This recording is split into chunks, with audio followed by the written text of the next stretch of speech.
തിരുവനന്തപുരം എറണാകുളം റൂട്ടിലെ യാത്രാ പ്രതിസന്ധി പരിഹരിക്കാൻ അടിയന്തര ഇടപെടലുമായി ദക്ഷിണ റെയിൽവേ എറണാകുളം പുനലൂർ റൂട്ടിൽ പുതിയ മെമു ട്രെയിൻ ആരംഭിക്കും. കൊല്ലം എറണാകുളം സ്പെഷ്യൽ ട്രെയിൻ അനുവദിക്കാനും ധാരണയായി. AV ജയശങ്കർ ഇപ്പോൾ വിവരങ്ങളുമായി ചേരുന്നുണ്ട്. ജയശങ്കർ, ഏത് തരത്തിൽ ഈ പ്രതിസന്ധിക്ക് പരിഹാരം ഉണ്ടാക്കാനാണ് റെയിൽവേ ശ്രമിക്കുന്നത്? ജയശങ്കർ,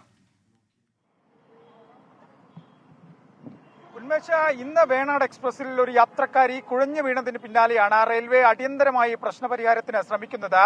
പുനലൂർ എറണാകുളം റൂട്ടിൽ ഒരു മെമു ട്രെയിനും കൊല്ലം എറണാകുളം സ്പെഷ്യൽ ട്രെയിനുമാണ് നിലവിൽ റെയിൽവേ ഓടിക്കാൻ ആലോചിക്കുന്നത്. അടിയന്തരമായി തന്നെ ഇതുമായി ബന്ധപ്പെട്ട നീക്കങ്ങൾ റെയിൽവേ തുടങ്ങിയിട്ടുണ്ട്. ഇതിന്റെ ഉത്തരവ് 2 ദിവസത്തിനുള്ളിൽ പുറത്തുവരുമെന്നാണ് റെയിൽവേയുമായി ബന്ധപ്പെട്ട കേന്ദ്രങ്ങൾ നിലവിൽ അറിയിക്കുന്നത്.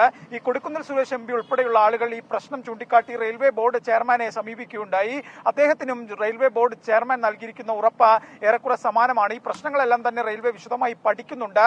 കഴിഞ്ഞ ദിവസങ്ങളിൽ തന്നെ ദക്ഷിണ റെയിൽവേയോട് റെയിൽവേ ബോർഡ് ഇതുമായി ബന്ധപ്പെട്ട് ഈ യാത്രാ പ്രതിസന്ധി സംബന്ധിച്ച റിപ്പോർട്ട് തേടിയിരുന്നു.